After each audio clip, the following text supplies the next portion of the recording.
자, 한명숙 전 총리가 유죄 판결을 받았던 사건을 둘러싼 이른바 모해 위중 교사 의혹. 이게 지금 일단락되는 국면입니다. 위법 수사, 재심 가능성 놓고 치열한 진실 공방을 벌였던 10년에 걸친 사건의 핵심, 그 사건 속의 법적 쟁점 살펴보겠습니다. 자, 명쾌한 해설 분석으로 청취자들 인기를 얻고 있는 구자랑 변호사 스튜디오에 나왔습니다. 안녕하십니까? 예, 안녕하세요. 구자랑 변호사입니다. 네. 자, 먼저 이제 지금 이 사안을 좀 이해하기 위해서는 간단하게 두 가지로 나눠서 봐야 되겠죠, 사건을? 예, 맞습니다. 먼저 한 전 총리의 그 사건요. 예. 그다음에 두 번째는 그 증인 얘기 나왔으니까 증인에 대한 얘기. 예. 나눠서 설명 좀 해주시죠. 예. 먼저 알아야 할 사건이 한명숙 전 총리의 불법 정치자금 수수 사건입니다. 예. 한 전 총리가 건설회사 한신경영의 전 대표 한만호 씨로부터 2007년경에 총 3차례에 걸쳐 9억 원의 불법 정치자금 수수한 사건, 이게 이제 핵심 사건이고요. 예. 당시 1심에서는 무죄가 됐지만 2심에서는 이제 바뀌어가지고 유죄로 실형 2년에 추징금 8억 8천만 원 선고됐고, 상고돼가지고 대법원에서 전원합의체까지 이게 회부돼가지고 굉장히 치열하게 다퉈졌습니다. 예, 근데 예. 결과적으로는 상고 기각되면서 이제 유죄가 확정됐고, 예. 근데 이제 여기서 이제 들여다봐야 되는 게 한 전 총리 사건에서는 정치자금 주었다라고 진술했던 이제 핵심 인물인 한만호 씨가 예. 수사 과정에서는 주었다라고 이제 검찰에서 쭉 진술을 했는데 법정에 나와서는 그 진술을 번복했거든요. 예. 예.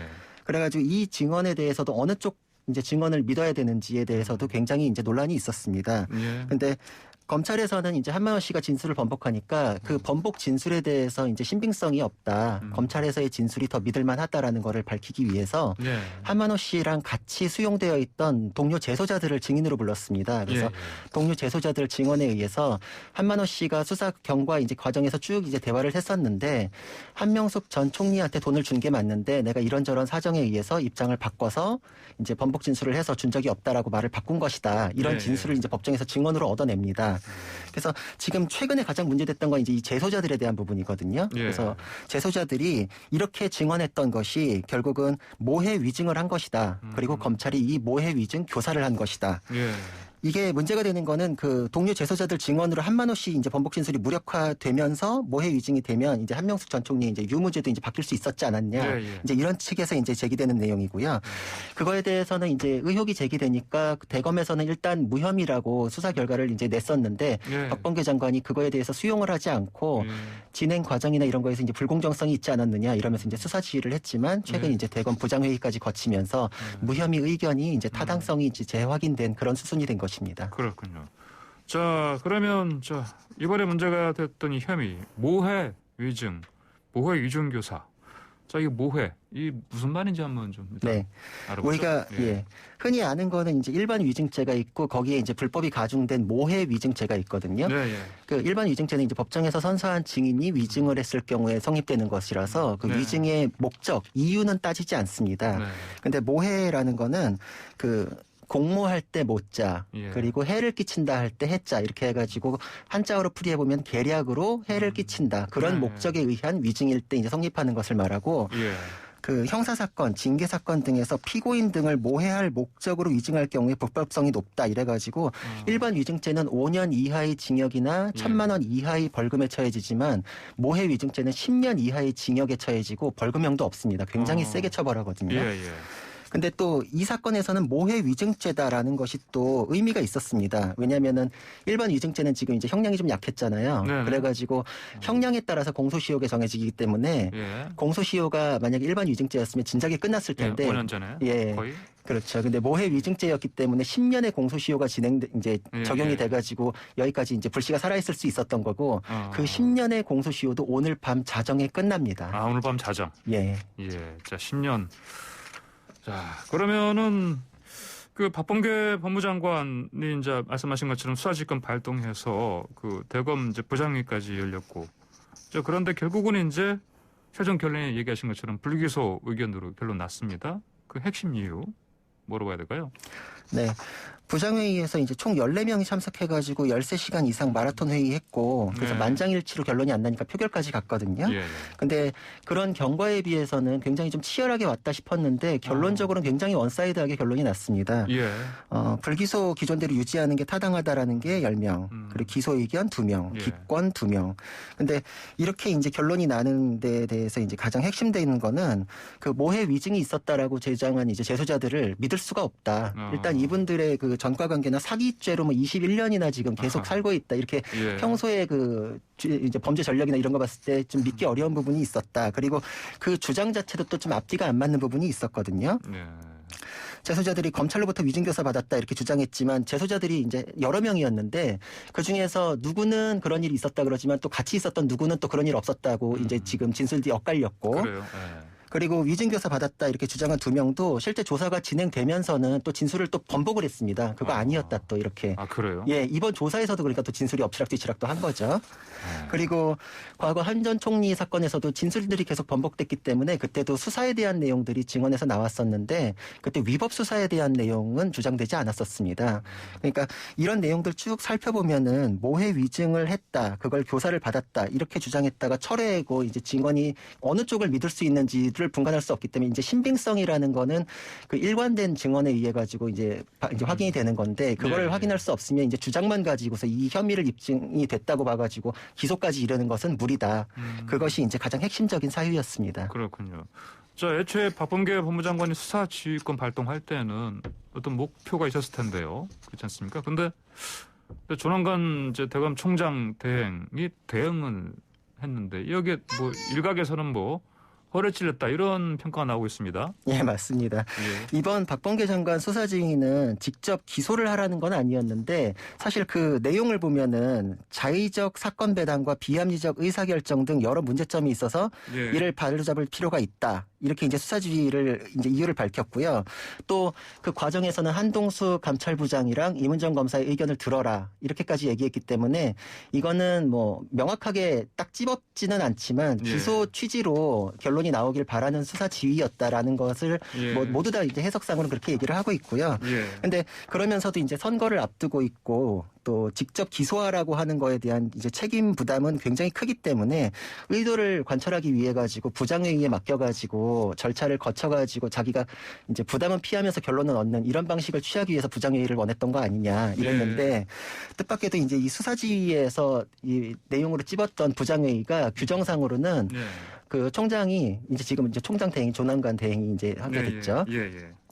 그 인원을 범위를 설정을 할 수가 있었습니다. 줄일 수도 있고 고검장, 지검장까지 포함해가지고 확대해가지고 할 수도 있는 게 규정상에 있었기 때문에 박범계 장관이 하라고 했던 수사지휘 그 내용의 그 규정을 활용해가지고 이렇게 이제 더 추가로 고검장까지 참여를 시키겠습니다. 그러니까 박범계 장관으로서는 이걸 거부할 수가 없었죠. 예. 그리고 이렇게 된 내용이었기 때문에 그 회의에서 굉장히 여러 의견이 나왔고 회의에는 이제 누가 참여하고 어떤 토론이 있는지에 따라서 또 역학관계가 굉장히 바뀌거든요. 예.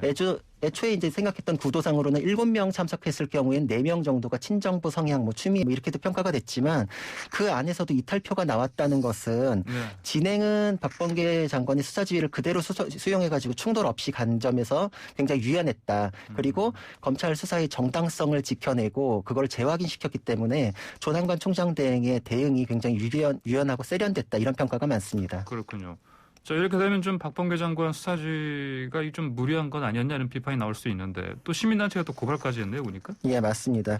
시민단체에서 박범계 장관 수사지휘권 행사가 정치적 중립을 지키지 못한 위법부당한 직권남용이다. 이런 취지로 고발장 접수했고요. 예. 박범계 장관 스스로도 사실 수사지휘는 최소한으로 행사되는 게 맞다고 생각한다. 그런데 이번엔 해야 된다. 이렇게까지 이제 언급을 했기 때문에 예. 수사지휘를 하는 거에 대해서는 스스로도 좀 부담을 느낀 면이 있습니다. 그래서 표면적으로는 그래서 직접 기소하라 이렇게 못하고 이제 회의를 거쳐라 이렇게 했던 것인데 이런 과정을 봤을 때는 사실 직권남용이다. 고 형사 문제다. 이렇게 보기는 좀 어려울 것 같고요. 예. 다만 박범계 장관이 수사지휘에서 기소 의견 밝혀온 이문정 검사의 의견 들어가면서 부장회의 통해 결론 내려라 이렇게 할 때는 취지는 사실 분명히 좀 확인되는 면이 있으니까 그런 면에서는 법무부 수장으로서의 책임으로는 좀 자유롭지 않은 면이 있다 이렇게 보입니다. 게다가 검찰개혁 핵심이 정치로부터 독립인데 박범계 장관은 과거부터 한 전 총리 사건에 대해서는 대법원 확정 판결을 좀 비난을 해왔거든요. 예. 그러니까 이런 의도 때문에 여기까지 온 거 아니냐라는 내용도 있고 검찰 내부에서는 그래서 실명으로 박범계 장관을 정치인으로 봐야 할지 공무원으로 봐야 할지 모르겠다 이런 비판까지도 나오고 있기 때문에 이게 박범계 장관의 책임론의 핵심일 것으로 보이고 앞으로는 이제 이거하고 유사한 사건들에서 수사 지휘를 하기도 좀 어렵고 입지가 좀 좁아질 것이다 이렇게 보는 관측이 많습니다. 그렇군요. 근데 만약에 이번엔 뭐 불기소 결정이 아니고 기소 결정 났다. 그렇다면은 또 모해 위증이 유죄까지 선고됐다. 그러면 이제 한명수 전 총리 사건 이게 뭐 재심 무죄까지 이게 갈 수 있는 가능성 있습니까? 사실 그렇지는 않습니다. 그렇게 단언할 수는 없었던 게 예. 한 전 총리 사건 부분을 좀 살펴보면은 이게 지금 이제 모해 위증 이 부분에 너무 이제 매몰돼 가지고 그 부분에 대해서 언급이 좀 없는 부분이 있는데 예. 총 9억 원이 그 한 덩어리가 아니라 금액이 세 차례에 걸쳐 나눠졌기 때문에 좀 떼서 봐야 됩니다. 근데 그때 사건에서도 그 3억 부분에 대해서는 대법원 전원합의체에서도 대법관이 전원일치 유죄 의견이었고요. 예. 6억 원에 대해서는 의견이 갈렸지만 8대 5로 유죄 의견이 다수였습니다. 그리고 그 3억 부분에 대해서 다시 살펴보면은 그 한명숙 전 총리의 측건이 예. 3억 원을 받은 게 맞다. 그런데 다만 한 전 총리는 몰랐다. 이렇게 변명을 했지만 이제 그 변명이 받아들여지지 않았던 이유가 그 3억 원 중에 1억 원권 수표가 한만호 씨한테서 발행이 돼가지고 한 전 총리의 동생의 전세보증금으로 사용한 수표 내역이 발견이 됐습니다. 그래서 이건 이제 관련자 증언하고 물증이 나왔거든요. 예. 한만호 씨하고 한명숙 전 총리의 동생은 서로 모르는 사이였고요. 그러니까 이제 한 전 총리의 개입 없이 이게 가능하지 않았다. 이게 대법원 판단이었기 때문에 이번 사건의 증언이 유일한 증거인 부분도 아니고 그리고 3억하고 6억하고를 또 떼서봐야 되기 때문에 정말 적극적으로 해석한다고 해도 3억 부분에 대해서는 이번 결론으로 이 재심까지 가서 무죄로 뒤집을 수 있는 그런 정도의 내용이라고 보긴 좀 어렵고 예. 6억에 대해서는 가능성은 있었지만 그때도 사실 번복 진술이 나와가지고 그거에 대해서 어느 쪽을 믿는지가 다투어졌었기 때문에 과거에 믿었던 증언이 이번에 비로소 뒤집어졌다. 이런 식은 또 아니라서 예. 적극적으로 뭐 다 뒤집어질 수 있었다. 이렇게 확신적으로 확언하기는 좀 어려운 사건입니다. 그렇군요. 근데 한 전 총리는 뭐 스스로 재심을 주장한 적은 없지 않습니까? 예, 맞습니다. 근데 이게 10여 년 전 사건인데 이렇게 부각되는 이 상황 어떻게 봐야 됩니까? 그래서 더 정치적이 아니었냐 이런 이제 평가도 나오는데 아, 그래요? 예. 한 전 총리는 스스로 이제 결백에 관한 주장은 많이 하셨습니다. 근데 다만 그 재심을 하겠다라고 언급한 적은 없고 오히려 나중에는 과거 사건이 다시 언급되는 거 이런 것들이 부담스럽다라면서 재심을 원하지 않는다 이렇게 이제 밝히셨었거든요. 그래요. 그래서 이에 대해서는 이제 뭐 다들 이제 해석이 분분했는데 그냥 말 그대로 받아들이는 이제 그런 해석도 있고 한편으로는 방금 말씀드린 수표나 물증에 대해서 재론을 해야 되기 때문에 예. 그런 부분들을 넘어서지 못할 것이라면은 다시 그 부분을 언급하게 하는 것이 실익이 없어서 그런 거 아니냐 이런 의견들이 많았고 그래서 당사자도 이렇게 가만히 있는데 당사자의 권리구제인 재심까지 이렇게 염두에 두면서 지금 이 사건을 뭐 예. 검찰 내부 혹은 이제 법무부 이렇게 추진하는 것이 정치적 의도가 있지 않냐라는 이제 시각이 더 많았던 것입니다. 예. 그래서 이번 사건은 그 방금 말씀드린 것처럼 결국 끝까지 가더라도 재심으로 전부 다 뒤집기는 좀 쉽지는 않은 사건이었기 때문에 예. 내용을 봤을 때는 이런 내용으로 검찰의 그 과거 수사에 대해서 문제를 관행이요? 제기하고 예. 또 한명수 전 총리를 그렇게 해서 이제 대응되게 해서 명예를 회복하고 또 한편으로는 지금 피선거권이 박탈된 상태거든요. 한 전 총리에 대해서 아마 이런 부분을 정리해주기 위한 사면을 위한 사전포석 아니었냐 이런 예. 해석론이 유력했는데 네네. 지금은 이제 현재로서 이제 그것마저도 좀 이제 좌절이 되어가는 상황으로 보입니다. 예. 자, 마지막으로 그러면 이제 이 결과 관련해서 박 장관이 별 뭐 언급이 없었는데 뭐 수용하지 않을 가능성 뭐 있습니까? 일각에서는 이제 그런 의견도 제기가 되긴 하는데 제가 예. 보기에는 굉장히 어렵다. 이거 수용하는 게 맞지 않나. 그리고 예. 수용하지 않을 경우에 후폭풍이나 정치적 책임이 지금 이 수사지휘 행사한 것도 이 정도의 지금 비판이 있는데 예. 수용하지 않고 만약 기소 의견으로 다시 수사지휘를 할 경우에는 굉장히 지금 감당하기 어려운 정도의 부담을 안게 될 겁니다. 왜냐하면은 그러면 결국은 결론을 정해놓고서 예. 종전 수사지휘는 그럼 포장이었냐. 예. 이거는 자신의 의도를 관찰하기 위해 가지고 수사지휘를 이용해 가지고 검찰 내부의 회의 절차를 포장으로 이용했다라는 거 예. 이런 비판이 있기 때문에 예. 이제 수용은 아마 하게 될 것 같습니다. 네, 알겠습니다. 오늘 말씀 여기까지 듣겠습니다. 감사합니다. 네, 감사합니다. 네, 지금까지 구자령 변호사였습니다.